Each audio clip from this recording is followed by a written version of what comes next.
시청자 여러분 안녕하십니까? 굿모닝 YTN 3부 시작합니다. 우리나라에 온 라파엘 그로시 IAEA 사무총장은 일본 오염수 방류 시설이 국제 기준에 부합한다며 처리된 오염수는 자신도 마실 수 있고 수영도 가능하다고 밝혔습니다. 보고서는 일본에 편향되지 않았고 일본을 위해 한 일도 아니라고 선을 그었습니다. 김문경 기자의 보도입니다.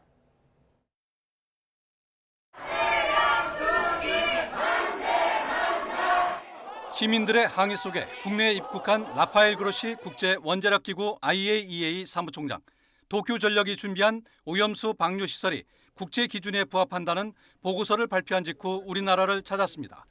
국내 언론과 연쇄 인터뷰에 나선 그로시 사무총장은 처리된 오염수에 들어있는 삼중수소는 국제 기준 이하이고 자신도 마실 수 있다며 안전성을 강조했습니다. 그러면서 후쿠시마에서 방류될 물과 비슷한 물이 지금도 한국과 중국, 캐나다, 프랑스 등 세계 모든 원자로에서 바다로 흘러들고 있다고 덧붙였습니다. 또 정당한 우려는 제기해야 하지만 정치적 의도가 있다면 다른 얘기라며 일본의 방류 계획을 과학적으로 꼼꼼히 평가했다고 밝혔습니다. 보고서가 일본의 편향적인 게 아니냐는 지적에 대해선 일본은 자신들의 처리 절차가 국제안전규범에 맞는지 살펴봐 달라고 요청한 것이라며 일본을 위해 한 일이 아니라고 말했습니다. 그로시 사무총장을 만난 유국희 원자력안전위원회 위원장은 오염수 방류와 관련한 IAEA 후속 검증에 한국의 참여를 요청했으며 박진 외교부 장관은 IAEA 보고서와 관련한 의견을 교환했습니다. YTN 김문경입니다. 박진 외교부 장관이 우리나라를 방문한 라파엘 그로시 IAEA 사무총장과 만나 후쿠시마 원전 오염수 해양 방출의 안전성 검증과 국민 안심을 위한 IAEA 측의 협조를 요청했습니다. 어제 서울 종로구 외교부 청사에서 그로시 총장을 접견한 박 장관은 객관적이고 과학적 관점에서 안정성이 검증되고 국제법과 국제 기준에 부합되는 방식으로 오염수가 처리돼야 한다는 입장을 우리 정부가 견지해왔다고 설명했습니다. 그로시 총장은 박 장관에게 오염수 해양 배출 계획의 안전성을 평가한 IAEA 종합보고서 내용을 설명한 것으로 전해졌습니다. 박 장관을 만난 뒤 그로시 총장은 SNS에 적절한 시기에 한국에 초대해줘 감사드린다며 지금까지 해왔던 작업보다 이제 시작하는 일이 훨씬 중요하다고 적었습니다. IAEA 최종 보고서의 객관성에 문제를 제기하며 오염수 방류를 반대하는 더불어민주당이 오늘 그로시 IAEA 사무총장을 만납니다. 직접 오염수 방류 반대와 항의의 뜻을 전달할 계획인데 여당은 민주당이 괴담 선동으로 국제적 망신을 초래했다고 비난했습니다. 박기원 기자의 보도입니다. 후쿠시마 오염수 방류 반대를 위해 단식과 철야 농성 등을 벌여온 더불어민주당이 라파엘 그로시 IAEA 사무총장을 만납니다. 장소는 안방인 국회로 정했습니다. 당내 대책위원들이 직접 얼굴을 대면해 오염수 방류에 대한 우리 국민 우려를 전달하고 IAEA가 낸 최종 보고서에 대한 안전검증 책임 등을 따져 묻겠다는 겁니다. 자신도 오염수를 마실 수 있고 그 안에서 수용도 할 수 있다는 그로시 총장의 발언에 대해선 보고서의 공정성부터 밝히라고 날을 세웠습니다. 일본의 방류 계획을 지지하거나 권장하는 것이 아니라더니 갑자기 오염수를 마시고 오염수에서 수영을 하겠다니요. 핵폐수 방류 홍보대사를 자처하고 있으니 기가 막힙니다. 국민의힘은 그로시 사무총장이 반대 시위로 공항에 2시간 넘게 갇힌 것을 비판하며 국제적 망신을 자초했다고 맹비난했습니다. 과학적 검증 결과를 직접 설명하려고 방한한 총장이 무슨 죄를 지었느냐면서 민주당의 거짓 괴담 선동이 빚은 참사라고 공격했습니다. 그러면서 국제기구의 조사 결과를 부정하는 것은 21세기판 천동설과 다름없다며 후쿠시마 괴담은 결국 과학의 승리로 끝날 거라고 주장했습니다. 이 국제적 망신은 민주당의 거짓 괴담 선동으로 빚어진 대참사입니다. 민주당은 대체 어디까지 대한민국의 국격을 떨어뜨릴 셈입니까? 일본의 후쿠시마 오염수 방류가 임박했다는 전망이 나오는 가운데 야당이 기시다 총리 관저 앞에서 항의 시위를 예고하며 공세 수위를 바짝 끌어올리면서 여야 대치 전선은 더 가팔라지고 있습니다. YTN 박견입니다. 오늘 전국 대부분 지역에 돌풍과 천둥, 번개를 동반한 집중호우가 오는 곳이 있어 주의가 필요합니다. 기상청은 오늘 오전부터 밤사이 수도권과 강원 내륙 산지, 충청권과 전북, 그리고 경북 북서 내륙에 돌풍, 천둥 번개와 함께 시간당 30에서 60mm의 매우 강한 비가 내리는 곳이 있겠다고 내다봤습니다. 일부 지역에는 우박이 떨어질 수도 있어 농작물과 시설물 관리에 각별한 유의가 필요합니다. 아침 최저 기온은 20에서 25도, 낮 최고 기온은 26에서 32도로 무더운 날씨가 예상되는데 습도가 높아서 최고 체감 기온이 33도 이상 오르는 지역도 많을 걸로 보입니다. 내일도 중부와 전북에는 강한 비가 집중될 걸로 예보됐고 이번 주는 전국적으로 비가 자주 내릴 걸로 전망됩니다. 최근 강원도 동해안에서 백상아리와 악상어가 잇따라 잡혔습니다. 강릉에서는 대형 참다랑어가 그물에 걸리기도 했는데요. 실제 동해 수온 상승률은 지구 전체 상승률보다 3.3배 정도 높아서 해양 생태계 변화에 대한 우려가 나옵니다. 헬로티비 뉴스 최성식 기자의 보도입니다. 등에 검은 지느러미가 선명하고 입에는 날카롭고 뾰족한 이빨이 줄지어 나 있습니다. 지난달 23일 속초 장상 앞바다에서 그물에 잡힌 2m 크기의 백상아리입니다. 상어 가운데 가장 난폭한 종으로 실제 우리나라에서도 6명이 상어에 물려 숨졌는데 모두 백상아리였습니다. 그 동해안에서도 이제 백상아리 분포가 조금씩 이렇게 늘어나는 경향이 있다 이렇게 보여야죠. 한 10여 년 전까지만 해도 동해안에서 백상아리가 출현한 적은 없었거든요, 거의. 경각심은 가져야 된다. 그래서 너무 이렇게 공포감을 가질 필요는 없다. 그 정도로 이렇게 말을 하고 싶거든요. 강원 동해안에 상어가 잇따라 출몰하자 지자체도 대책 마련에 나섰습니다.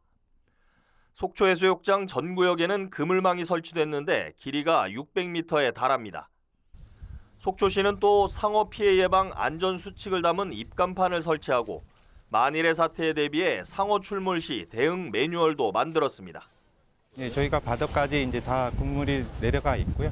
그리고 이게 이제 밀리는 걸 대비해서 보정을 다 했습니다. 그래서 저희가 이제 주기적으로 방송도 하고 해경에 협조를 해서 해경도 순시로 순찰을 할 예정입니다.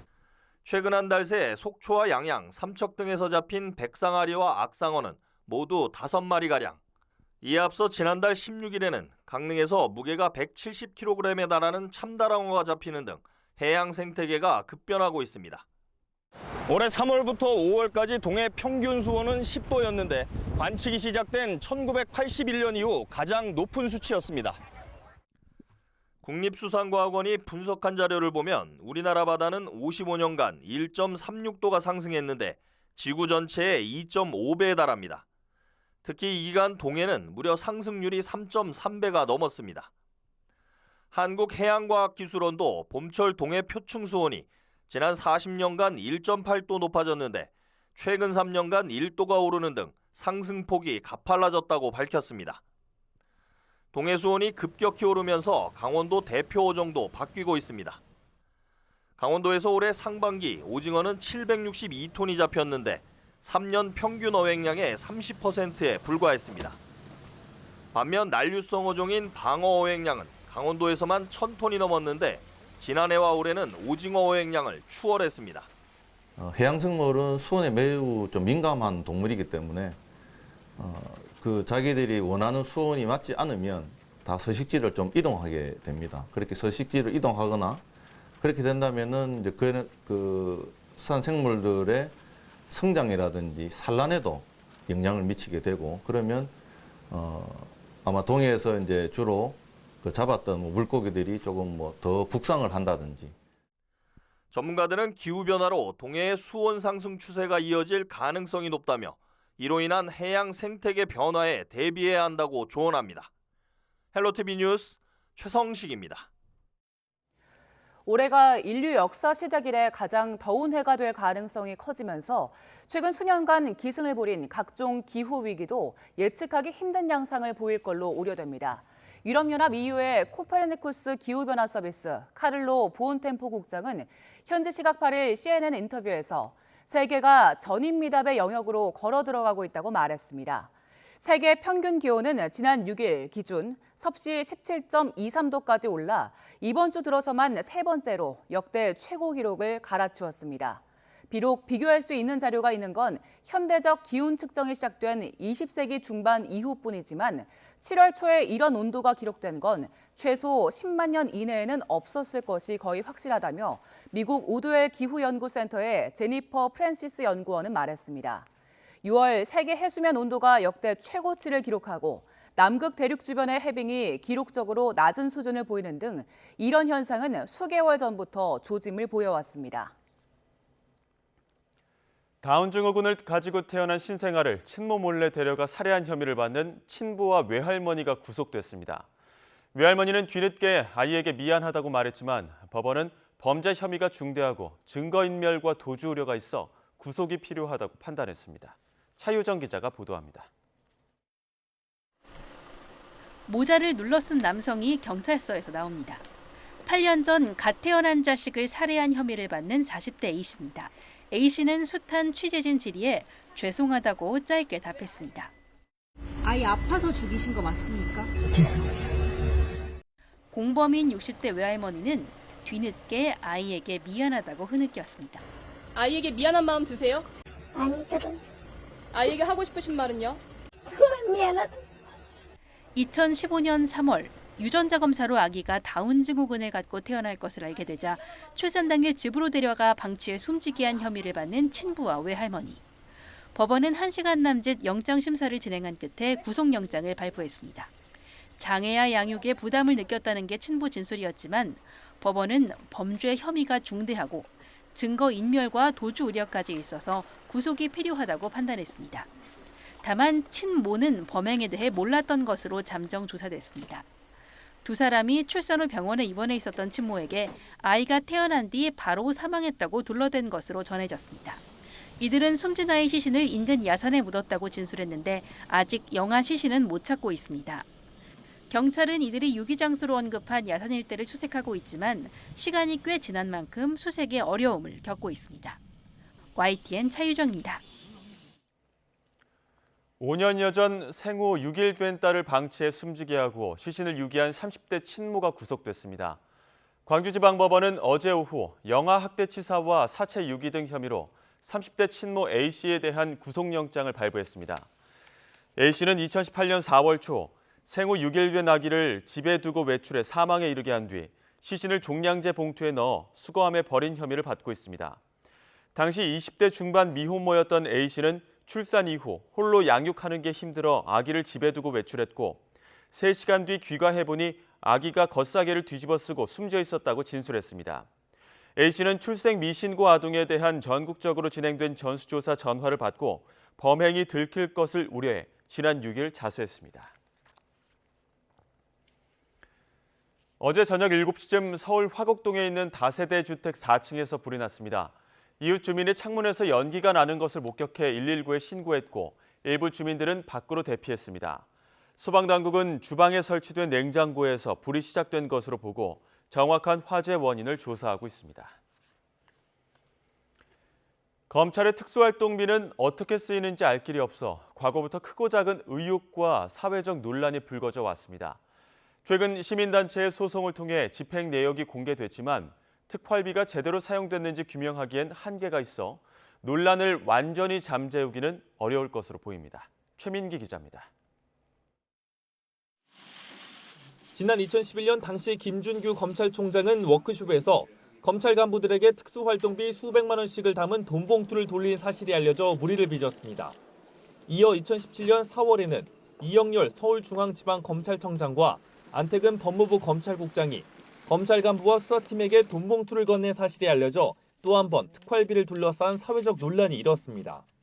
지난 2020년 추미애 법무부 장관과 검찰총장 시절 윤석열 대통령의 이른바 추윤 갈등 당시에도 추 장관은 총장을 겨냥한 조치로 특활비 집행 내역 조사를 지시하기도 했습니다. 구체적으로 어떻게 썼는지는 법무부에 보고를 하지 않기 때문에 알 수가 없고요. 총장 주머니 돈처럼 아마 그렇게 논란을 키워오던 검찰 특활비는 최근 시민단체가 정보공개 청구 소송을 통해 자료를 받으며 공개됐습니다. 확인된 특활비 집행 절반가량은 정기적으로 일선 검찰청과 특정 부서에 지급되는 정기 지급분이었고 나머지 금액은 검찰총장 몫의 특활비였습니다. 그 가운데 총장실이 쓰는 특활비는 대검 운영지원과로부터 금액을 전달받아 전체 집행 내역과 별도로 그 내역을 정리한다는 사실이 확인되면서 이중장부가 아니냐는 의혹도 제기됐습니다. 이에 대검찰청은 일부 이관받은 특활비는 전체 내역에 포함된 돈으로 세부적으로 관리하는 차원이지 별도 계좌는 없다고 반박했습니다. 특활비 집행 내역이 공개됐지만 대부분은 증빙이 없어 용처는 여전히 불투명합니다. 지난 2017년 연말엔 남은 특활비를 몰아쓴 정황이 나타났고 윤 대통령의 총장 재임 시절인 지난 2019년에도 하루 5천만 원을 쓴 내역이 나오지만 어떤 목적으로 썼는지 알기가 어렵다는 지적입니다. 연말에 돈 남으면 보도블록 가듯이 연말에 돈이 남았다는 이유로 일선검찰청에 한 번 더 특수활동비를 보내는 걸로 볼 수밖에 없고, 그래서 저희가 13월에 특수활동비냐. 단체는 검찰의 자료 무단 폐기 의혹도 있다며 관련한 규명을 위해선 국회 국정조사나 특검이 필요하다고 주장하지만 검찰은 판결 취지에 맞게 자료를 공개했고 무단 폐기도 사실이 아니라고 선을 그으면서 특활비를 둘러싼 논란은 한동안 이어질 전망입니다. YTN 최민기입니다. 수능에서 킬러 문항을 배제하라는 정부 조치에 불안해진 학부모들은 학원을 더 찾고 있습니다. 특히 고소득일수록 학원비 지출이 많이 증가했다는 분석 결과도 나왔습니다. 엄윤주 기자의 보도입니다. 정부가 사교육업계의 이권 카르텔을 지적하며 발표한 대학 수학능력시험의 킬러 문항 배제 조치. 공교육 경쟁력을 높이고 사교육비를 줄이겠다는 애초 취지가 무색하게 학부모들의 불안은 더욱 커지고 있습니다. 준비하는 아이들 입장에서는 그냥 여기저기 눈치 보게 되는 것 같고 자기가 하던 것에 대한 페이스를 또 잃어버리는 것 같아서 킬러 문항 없앤다 하는데 마음이 불안하니까 자꾸 학원 쪽으로 가게 되는 것 같아요. 학원가에도 당장 넉 달 앞으로 다가온 수능을 어떻게 대비해야 하는지 묻는 전화가 쏟아집니다. 학원에도 좀 앞으로 어떻게 대비를 해야 되는지 이런 거에 대한 문의도 좀 많으신 것 같고요. 조금 다른 방향으로 좀 대비 방식을 좀 바꿔야 되는지. 어수선한 분위기 탓에 오히려 학원을 더 찾을 수밖에 없다는 겁니다. 그렇다 보니 올해 2분기 소득 상위 20%의 인당 학원 이용 금액도 2019년 대비 30% 가까이 늘어났습니다. 특히 소득 수준이 높을수록 증가율도 높은 양상을 보였습니다. 학원 시장 전체에서도 고소득자가 차지하는 비중은 점차 높아졌습니다. 반대로 소득이 낮은 하위 30%의 경우 올해 10% 밑으로 떨어지면서 오히려 양극화는 더욱 심화했습니다. 사교육 관련돼 있는 부분에 해당되는 것은 소득 상위 계층과 하위 계층의 양극화가 상당히 심화되는 추이가 지속돼 왔는데 이번에 나온 결과는 어떻게 보면 그런 연장선상이 있는 거다. 정부의 킬러 문항 제외 방침에 따른 여진이 이어지면서 교육 현장의 혼란이 한동안 계속될 것으로 보입니다. YTN 엄윤주입니다. 킬러 문항 배제 발표와 함께 정부는 사교육과의 전쟁을 시작했지만 킬러 문항을 없앤다고 사교육이 줄어들지에 대해 회의적인 시각이 많습니다. 여러 번 수능을 치르는 N수생이 증가할 조짐이 보이고 또 수능 시험 체제 전반의 수명이 다했다는 지적도 커지고 있습니다. 김연아 기자의 보도입니다. 최근 학원가엔 N수생들의 움직임이 심상치 않습니다. 가뜩이나 올해 수능은 의대와 첨단 산업학과 증원, 재학생 감소 등으로 역대급 N수 증가가 예상되는데 킬러 문항 배제 발표 이후 쉬운 수능을 기대하고 다시 시험을 보려는 수요까지 몰리고 있습니다. 학원가에선 과거 물수능 때 졸업생 응시자가 갑자기 증가한 사례도 거론됩니다. 근데 반수반은 사실상 지금 마감이 된 상태고 대기를 하시거나 교육계에서 사교육은 결국 줄 세우기 입시에서 한 발이라도 앞서려는 심리의 문제인 만큼 킬러 문항 배제라는 원칙이 사교육 감소로 이어지긴 어려울 것으로 예상합니다. 입학의 당락을 좌우하는 이른바 엄격한 서열과 이 등급화의 이 필요에서 나오는 변별은 우리가 다 알고 있듯이 시험 제도를 아무리 정교하게 바꾸어도 이 문제는 해결될 수 없는데 사교육을 줄이려면 수능의 경쟁 구조 자체를 대폭 완화해야 한다는 건데 정시 선발 학생들이 대학 중도 이탈률이 가장 높고 성적은 가장 낮은 데다 최근엔 문과 침공으로 대학 간판만 보고 진학한 뒤 학교나 학과를 옮기는 사례가 늘면서 주요 대학들조차 수능 비중을 줄이고 학생부 비중을 늘려야 한다고 강조하고 있습니다. 게다가 공교육이 고교학점제의 절대평가로 전환해 수능과 입시가 같이 바뀌지 않으면 학교 공부 따로, 수능 공부 따로 현상이 빚어지며 사교육이 더욱 팽창할 거란 우려가 큽니다. 공대생들 아시죠? 공대생들은 기하랑 물리학을 듣고 오라고 합니다. 하지만 수능을 보는 친구들은요. 기하랑 물리학을 공부하지 않아도 공대에 진학할 수 있습니다. 저 정시파예요. 학교 수업이 필요 없어요. 이런 이야기들을 들을 때마다 교사로서 정말 자괴감을 느낄 수밖에 없고 수능의 변별 기능이 이른바 조국 사태 이후 대입 공정성 확보 방안으로 부각됐지만 체계적인 여론 수렴이 부족했다는 지적도 나옵니다.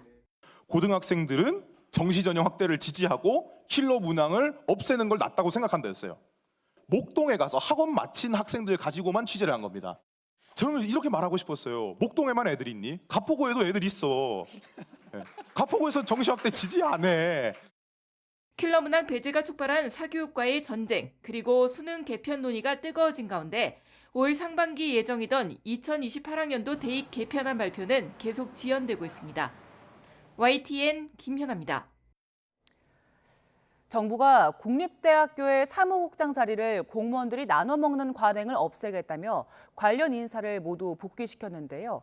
공모 절차를 새로 하려면 시간이 필요해 공석이 장기화하는 데 따른 국립대 행정 공백에 대한 우려가 나옵니다. 신지원 기자의 보도입니다.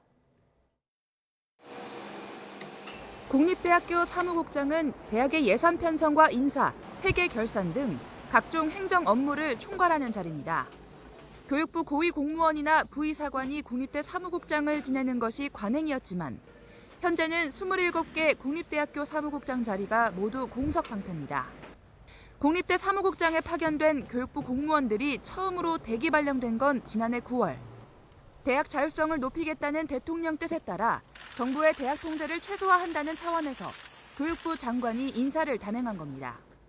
과감한 대학에 자유를 주는 방안들을 제안을 했는데요. 우리나라처럼 대학을 산하기관 취급하는 나라는 없습니다. 그런데 차츰 다른 정부 부처 공무원이 국립대 사무국장직에 파견되고 교육부 공무원은 해당 부처에 파견되는 경우가 많아졌습니다. 실제로 지난달 말까지 국립대 사무국장 27명 중 12명은 공무원이었고 두 자리는 공모 절차에 따라 교육부 공무원이 따냈습니다. 교육부는 인사 교류라는 입장이지만 정부 부처끼리 자리를 나눠 먹게 한다는 비판이 불거졌습니다. 정부는 즉시 국립대 사무국장에 파견된 공무원들을 복귀시켰고 나눠 먹기 인사로 다른 부처에 파견된 교육부 인사들도 복귀했습니다. 그러나 후속 인사 선발도 없이 인사 철회부터 단행되자 국립대 사무국장의 대규모 공석 사태가 벌어졌습니다. 공모를 거쳐 새로 사무국장을 뽑는 기간 동안 학교 행정 업무를 총괄하는 자리가 비게 된 겁니다. 예산이라던가 인사라던가 이 부분을 책임을 지는 건 사무국장이거든요. 사무국장이 없음으로 인해서 총무과장이 직무대리를 하시기 때문에 거기에 대한 한계는 좀 있다고 봅니다. 교육부도 당분간 업무에 지장이 있을 거라고 인정한 만큼 나눠먹기 인사 철회로 인한 피해는 고스란히 국립대학들이 떠안게 됐습니다. YTN 신지원입니다. 해외여행 중에 소매치기 같은 범죄를 당해 현지 경찰에 신고해야 하는 경우 언어 때문에 망설여질 때가 있는데요. 우리나라에 온 외국인들도 마찬가지겠지요. 경찰이 이런 문제를 해결하기 위해 112 종합 상황실에 전문 통역 요원을 배치했습니다. 김다현 기자의 보도입니다.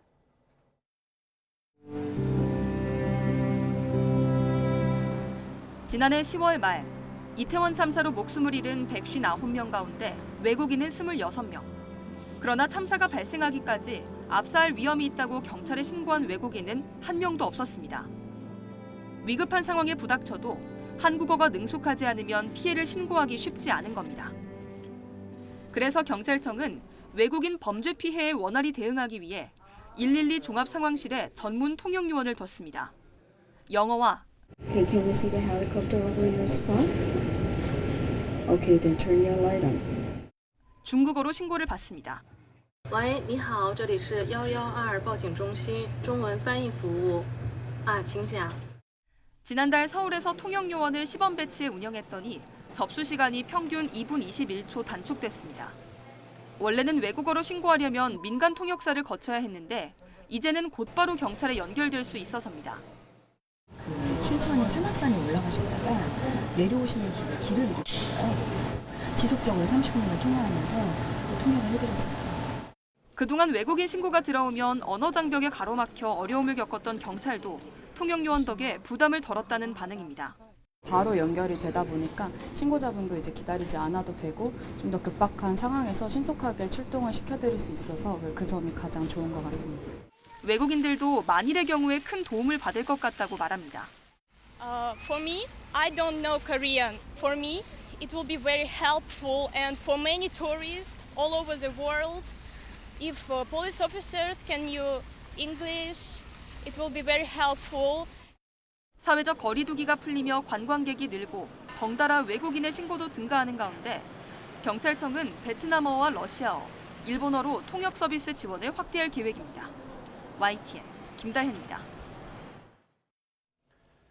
정부가 결혼자금에 한해 증여세 공제 한도를 확대하기로 방침을 정하고 구체적인 공제 한도는 이번 달 말 세법 개정안 발표 때 공개하기로 했습니다. 자녀 1인당 1억 원에서 1억 5천만 원까지 공제 한도를 늘리는 방안이 검토되는 걸로 알려진 가운데 부의 대물림이라는 우려의 목소리도 나옵니다. 보도에 오인석 기자입니다.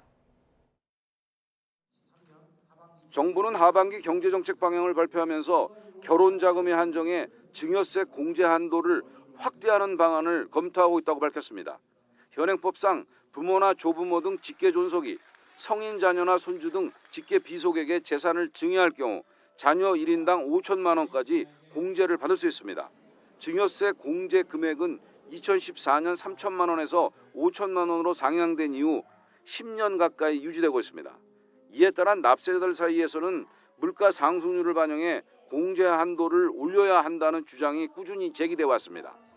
또 합계 출산율 0.78명의 심각한 저출산 상황에서 신혼부부의 비용 부담을 줄여 결혼을 장려해야 한다는 지적도 나옵니다. 정부는 물가 상승과 함께 출산과 결혼을 지원하기 위해 혼인자금에 한해 증여세 공제 한도를 상향하기로 방침을 정하고 구체적인 공제 한도를 검토하고 있습니다. 자녀 1인당 1억 원에서 1억 5천만 원까지 증여세 공제 한도를 높이는 방안이 검토되고 있는 것으로 알려졌습니다. 결혼과 그다음에 출산 이런 것에 조금이라도 보탬이 된다면 이런 부분에서 조금 더 완화하는 조치가 있어야 되지 않느냐. 최종적인 그 한도의 수준이라든가 이런 부분에서는 저희가 여론 수렴을 통해서 최종적으로 세법 개정안을 할 때 결정을 하도록 하겠습니다. 하지만 공제 한도 확대는 부의 대물림을 정부가 용인해 준다는 우려의 목소리도 있습니다. 증여받을 재산이 없거나 재정적 어려움으로 결혼을 미룰 수밖에 없는 청년층들은 공제 한도 확대의 사각지대에 놓이는 셈이기 때문입니다. 구체적인 공제 한도에 대해서는 사회적 합의가 필요하고요. 부모로부터 재산을 물려받지 못하는 청년 계층에 대해서는 자산을 형성할 수 있도록 정부 재정 측면에서의 지원 역시 함께 고려돼야 될 것으로 생각됩니다. 정부는 고령화 대책으로 3에서 5%의 낮은 세율이 적용되는 개인 퇴직연금 수령액 기준도 현행 1,200만 원에서 높이기로 했습니다. 사적연금이 연간 1,200만 원을 넘으면 분리과세를 선택해도 15%의 비교적 높은 세율이 적용되는데 수령액 기준을 상향해 안정적 노후소득 확보를 장려하기로 했습니다. 구체적인 상향 한도는 이번 달 말 세법 개정안에 담길 예정입니다. YTN 오인성입니다. 노동시장 과열 우려로 미국이 이번 달 기준금리를 인상할 가능성이 커졌습니다. 한미 금리 차가 2%포인트로 커질 수 있다는 우려에도 한국은행이 수출과 내수 경기 진작을 위해 오는 13일 기준금리를 동결할 거란 전망이 우세합니다. 양희력 기자의 보도입니다. 미국 연방준비제도가 이번 달 금리를 올릴 거란 전망의 배경에는 과열된 노동시장이 있습니다. 지난달 시간당 평균 임금이 시장 전망치보다 올랐고 실업률도 최저 수준을 유지한 겁니다. 시장의 예상대로 미 연준이 기준금리를 0.25%포인트 올리면 한국과 미국의 금리 차는 역대 최고 수준인 2%포인트로 벌어집니다. 그럴 경우 외국인 투자 자금이 미국으로 빠져나가고 원화 가치가 떨어질 수 있습니다. 기준금리 결정을 앞두고 한국은행도 상황을 주시하고 있습니다. 아직은 동결할 거란 전망이 우세합니다. 하반기 경기 부양을 위해 민생 경제를 살리고 수출을 진작시켜야 하는 상황에서 금리를 올리기 쉽지 않다는 겁니다. 게다가 최근 대출 채권 부실로 발생한 새마을금고 위기설에 대규모 예금 인출, 뱅크런 조짐까지 등장한 것도 고려 요소로 떠올랐습니다. 갑작스러운 새마을금고 사고가 터졌기 때문에 내수를 위축시킬 수도 있잖아요. 어떻게 보면. 그러니까 이런 상황에서 금리를 또 함부로 올리기는 한국은행도 좀 부담스럽지 않을까. 다만 하반기 우리 경제가 회복 조짐을 보이고 미 연준이 연속으로 금리 인상을 단행할 경우 한국은행도 마냥 동결할 수는 없을 거란 분석도 있습니다. 실물 경제가 수출도 빨리 회복이 되고 내수나 소비 쪽도 상당히 회복세가 강하다. 연준이 2번 금리를 인상하게 되면 우리도 한번 인상을 해볼 가능성, 그런 거를 배제하기 좀 어렵습니다. 여기에다 한미 간 금리 차이로 원달러 환율에 극심한 변동이 생기게 되면 한국은행의 고민도 한층 깊어질 거란 지적입니다. YTN 양일혁입니다. 바그너 그룹의 반란 이후 리더십을 의심받고 있는 푸틴 러시아 대통령이 다양한 대내외 활동으로 건재함을 과시하고 있습니다. 하지만 서방 언론들은 러시아의 다른 무장 세력이 또 반란을 일으킬 걸로 전망했습니다. 김선희 기자의 보도입니다. 모스크바에서 열린 새로운 시대의 아이디어 포럼에 참석한 푸틴 러시아 대통령. 무언가를 그려달라는 요청에 수학 공식이 있는 보드에 우스꽝스러운 얼굴을 그립니다. 카리스마 있는 푸틴의 평소 이미지와는 사뭇 다른 모습입니다. 크렘린궁에는 특별한 꼬마 손님도 초대했습니다. 푸틴 대통령을 못 만나 눈물을 흘렸다는 8살 소녀. 다정하게 안아주고 머리에 뽀뽀까지 하는가 하면 소녀의 고향에 거액을 지원하기도 했습니다. Я когда уехал из Дербента, приехал в Москву, мне показали картинку, где ты плачешь. Но я думал, что понятно, что я, к сожалению, не могу поговорить с каждым человеком, который на площади стоит. 푸틴은 바그너 그룹의 반란 이후 처음으로 국제 무대에도 모습을 드러냈습니다. 인도 뉴델리에서 화상으로 열린 상하이 협력기구 SCO 정상회의에서 러시아가 어느 때보다 단결돼 있다고 주장했습니다.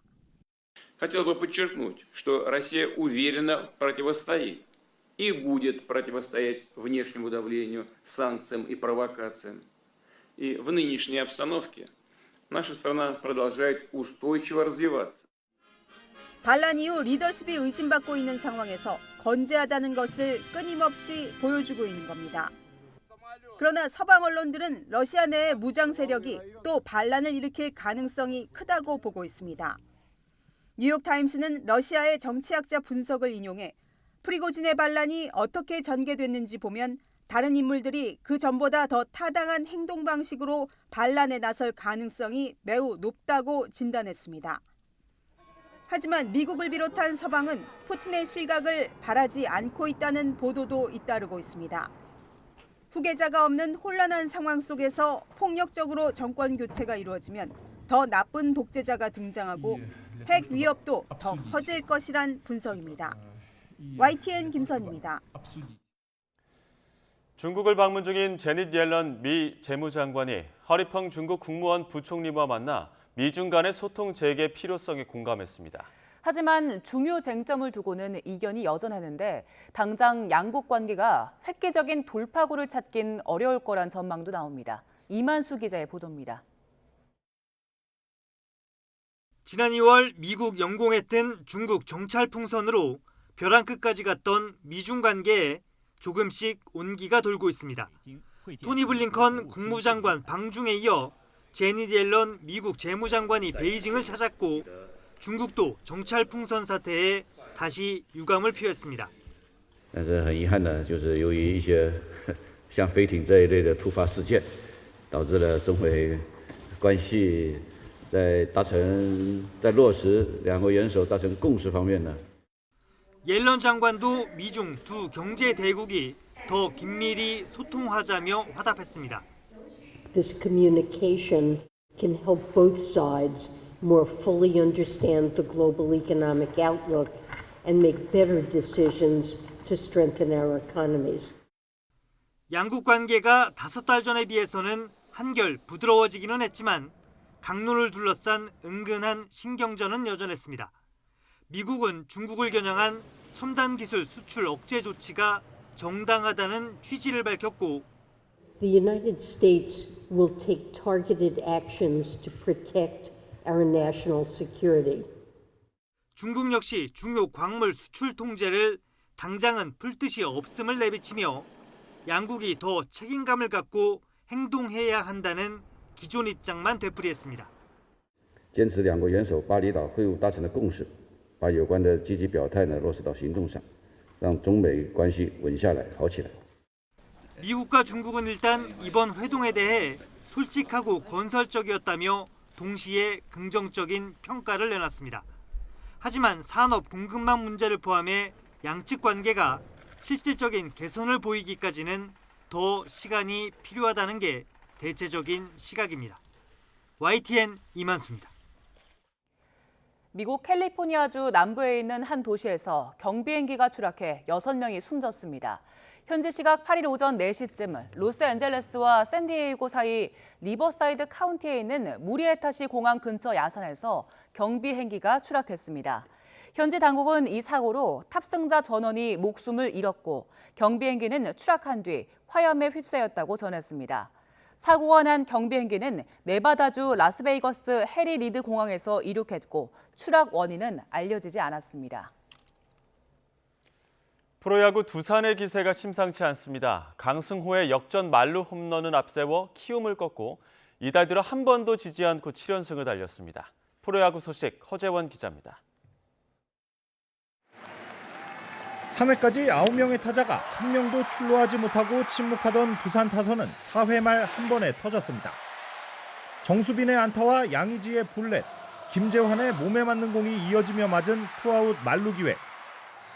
양석환이 밀어내기 볼넷을 골라내며 승부를 원점으로 돌렸습니다. 이어 타석에 들어선 강승호가 최원태의 체인지업을 정확하게 받아쳐 왼쪽 담장을 넘어가는 역전 만루 홈런으로 연결했습니다. 프로 데뷔 11년 만에 터뜨린 강승호의 첫 만루 홈런이었습니다. 네, 이렇게 넓은 야구장에서 또 많은 관중분들 앞에서 첫 만루 홈런을 치게 돼서 굉장히 기분 좋습니다. 이달 들어 한 번도 지지 않은 두산은 2년 만에 7연승을 내달리며 3위 자리를 굳게 지켰습니다. 두산 선발 알칸타라는 2019년 4월부터 이어온 키움전 연승 행진을 8경기까지 늘리며 키움 킬러의 명성을 입증했습니다. 돌아온 거포 나성범이 6회와 8회 호쾌한 스윙으로 연타석 홈런을 터뜨립니다. 홈런 2방을 포함해 3안타 3타점의 맹타를 휘두른 나성범을 앞세워 기아는 KT를 7대 0으로 완파하고 4연승을 달렸습니다. 기아 선발 이일이는 5회까지 삼진 8개를 잡아내며 무실점으로 호투해 승리 투수가 됐습니다. 롯데와 팽팽한 접전을 이어가던 LG는 6회와 7회에만 대거 9점을 뽑아내며 12대 3 대승을 거뒀습니다. YTN 허정원입니다. 프로축구 선두 울산이 포항과의 동해안 더비를 1대 0 승리로 장식하고 5연승을 달렸습니다. 전반 23분 서령우의 크로스를 주민규가 오른발로 차 넣어 결승골을 뽑아냈습니다. 주민규는 시즌 11호 골을 터뜨리며 팀 동료 바코를 한 골 차로 따돌리고 득점 단독 선두가 됐습니다. 월드컵 스타 조규성이 후반 21분 시즌 5호 골을 넣은 전북은 서울을 2대 1로 따돌렸습니다. 수원FC는 윤빛가람의 연속골로 2대 0으로 앞서 나가다 전후반 한 골씩을 내주며 인천과 2대 2 무승부에 그쳤습니다. 호주 뉴질랜드에서 열리는 피파 여자 월드컵에 출전할 콜린 벨호가 월드컵 본선 진출국인 IT와의 평가전에서 역전승을 거두고 기분 좋게 월드컵 출전 준비를 마쳤습니다. 김동민 기자가 보도합니다. 전반 시작과 함께 스피드와 압박에서 뛰어난 IT가 경기를 주도했습니다. 전반 16분 날카로운 수루 패스를 받은 몽데시르가 침착하게 골문 구석으로 공을 차놨습니다. IT의 선제골. 여자 대표팀은 전반 추가 시간 최우리의 결정적인 슈팅이 수비수 태클에 걸려 골문을 벗어난 것이 가장 아쉬웠습니다. 후반전 유로파 조소연이 페널티킥을 얻어내며 분위기를 바꿉니다. 베테랑 지소연이 여유있게 차넣으며 경기를 원점으로 만듭니다. 이후에도 경기를 주도한 대표팀은 후반 36분 지소연의 패스를 받은 장슬기가 중거리 슛으로 IT 골망을 흔들었습니다. 대표팀은 지치지 않는 체력을 바탕으로 경기를 뒤집고 월드컵 본선 준비를 마쳤습니다. 저희가 지고 있는 상황에서 제가 페널티킥 만들었고 소연이가 골 넣은 거에 대해서는 당연히 만족스러웠고 마지막에 찬스가 있었는데 그걸 꼭 넣었어야 됐는데 넣지 못해서 그게 좀 많이 아쉬웠던 것 같아요. 그걸로. 콜롬비아전을 대비해서 좋은 스파링 상대였다고 생각하고 빨리 회복하고 호주로 넘어가서 디펜스적인 부분, 전술적인 부분 다시 한번 다 잘 가다듬고 1차전에 임해야 될 것 같아요. 대표팀은 경기가 끝난 뒤 월드컵 출정식을 갖고 더 높은 곳을 향해 힘차게 출발했습니다. 9,100여 명의 팬들 앞에서 기분 좋은 역전승을 거둔 대표팀은 이제 호주로 떠나 콜롬비아와의 첫 경기를 준비합니다. YTN 김동문입니다. 더운 날씨를 물놀이로 이겨내려는 시민들이 많은데 한편으론 요즘 잇따르는 물놀이 사고 걱정도 되실 겁니다. 부모들의 이런 걱정을 덜어주기 위해 해양경찰이 주말을 맞아 물놀이 안전을 배우는 체험 행사를 열었는데요. 윤태인 기자가 현장에 다녀왔습니다.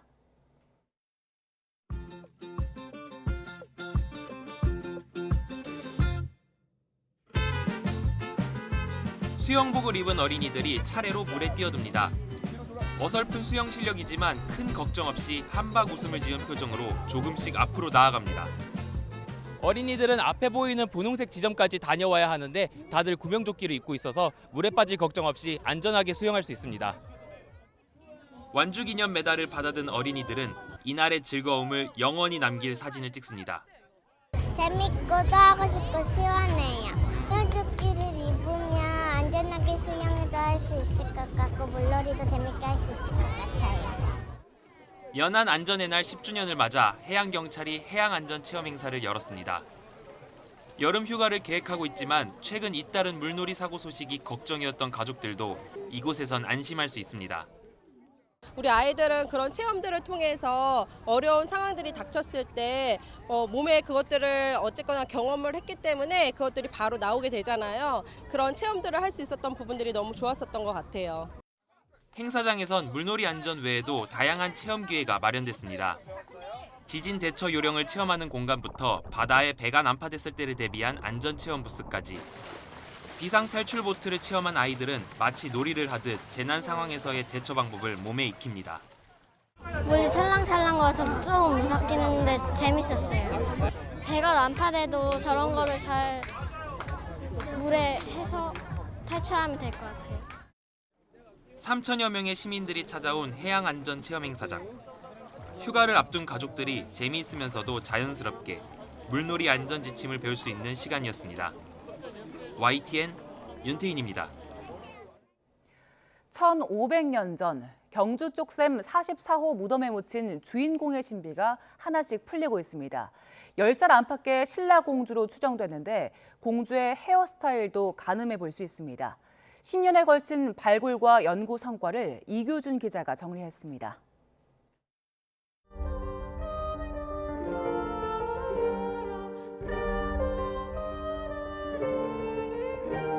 10년에 걸친 발굴의 대장전 끝에 경주 쪽샘 44호 고분의 베일이 하나씩 벗겨지고 있습니다.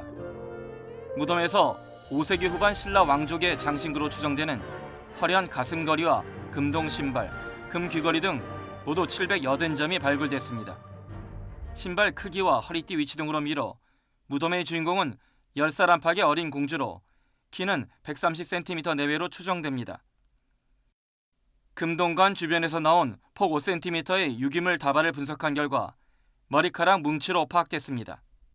1cm 내외 두께로 모발을 모아서 직물로 감거나 장식한 흔적들이 확인되었기 때문에 이를 통해서 신라 공주의 그 헤어스타일을 추정할 수 있는 자료를 확보한 것 같습니다. 쪽샘 44호 무덤에서 발굴된 유물 중엔 초록빛의 비단벌레 날개 장식이 특히 눈길을 끕니다. 분석 결과 말을 탄 사람에게 흙이 튀지 않게 안장에 붙이는 말다래의 부성품으로 확인됐는데 비단벌레 장식의 말다래가 발견된 건 처음입니다. 여기 보이는 쪽샘 44호의 말다래는 당시 금속공예의 최고의 기술적 역량을 보여주는 작품이라고 할 수가 있습니다. 금동관과 금동 신발 등 내부에서 3가지 색의 실로 만든 최고급 3색 경금도 확인됐고 헌화나 화장품 용도의 홍화도 처음으로 발견됐습니다. 신라의 찬란한 공예 기술을 엿볼 수 있는 유물들은 쪽샘 유적박물관에서 오는 12일까지 공개됩니다. YTN 이교준입니다. 우주 항공도시로 유명한 경남 사천시가 관광도시로 변신에 나섰습니다. 바다 케이블카와 대관람차 등 하늘과 바다, 산을 잇는 관광시설에 대형 리조트 조성도 추진하고 있습니다. 박종혁 기자의 보도입니다. 바다 케이블카에 올라타니 한려수도의 쪽빛 바다가 한눈에 들어오며 작은 배들이 쉴 새 없이 드나드는 곳 삼천포 앞바다가 답답한 가슴을 뚫어줍니다. 사천 바다 케이블카는 개통한 지 5년 만에 300만 명이 다녀갔습니다. 코로나 시기를 거쳤음에도 지역 명소로 확실하게 자리 잡은 겁니다. 바다를 건너 도착하면 높이 72m의 대관람차 사천아이가 관람객을 맞이합니다. 전국의 유명 일몰지 가운데 하나인 실안낙조를 하늘에서 감상할 수 있습니다. 이 아름다운 바다 조명과 함께 대관람차가 생금을 해서 저희 지역에 관광객들이 많이 몰려오고 또 우리 지역이 더 발전되는 것 같아서 경치를 감상했다면 희귀동물과 바다 생물을 만나볼 시간. 해저터널 안으로 들어가면 상어와 물개 등 바다 생물은 물론 수달과 비버 등 400여 종의 생물을 볼 수 있습니다. 공룡의 후예인 슈빌과 무게 1.1톤으로 국내에서 5번째로 큰 하마 하시기는 인기 스타입니다. 처음에는 좀 아쿠아리움 작은 줄 알았는데 좀 신기한 하마도 있고 슈빌도 있고 좀 좋았던 경험인 것 같습니다. 돌아가는 길에 케이블카를 타고 각산 정류장에 내려 전망대와 산책로에서 한류수도의 비경을 감상할 수 있습니다. 삼천포 항이 하늘, 산, 바다로 이어지는 복합 관광시설의 면모를 갖춘 겁니다. 사천시는 인근의 리조트 등 숙박시설을 늘려 체류형 관광도시로 만들 계획입니다. 남일대 해수욕장 주변에 리조트형 호텔을 건립하여 체류형 관광을 시스템을 만들어가는 데 최선을 다하도록 하겠습니다. 관광도시로의 변신에 도전장을 낸 사천시 행보에 지역 주민의 기대가 갈수록 커지고 있습니다. YTN 박종혁입니다.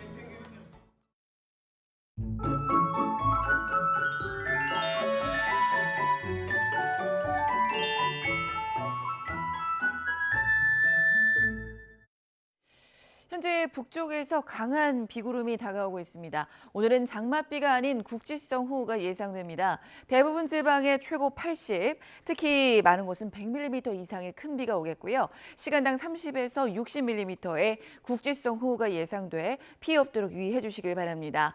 이 더위도 계속됩니다. 전국 곳곳에 폭염주의보 내려진 가운데 밤사이 곳곳에서 열대야가 나타났는데요. 현재 서울이 25.4도, 청주가 25.8도로 열대야가 나타났고 낮 기온은 서울이 29도, 대구가 32도까지 오를 것으로 보입니다. 이번 주 중부지방을 중심으로 장맛비가 길게 이어질 전망입니다. 날씨였습니다. 굿모닝 YTN 마칩니다. 잠시 후 YTN 뉴스와이드가 이어집니다. 시청해주신 여러분 고맙습니다.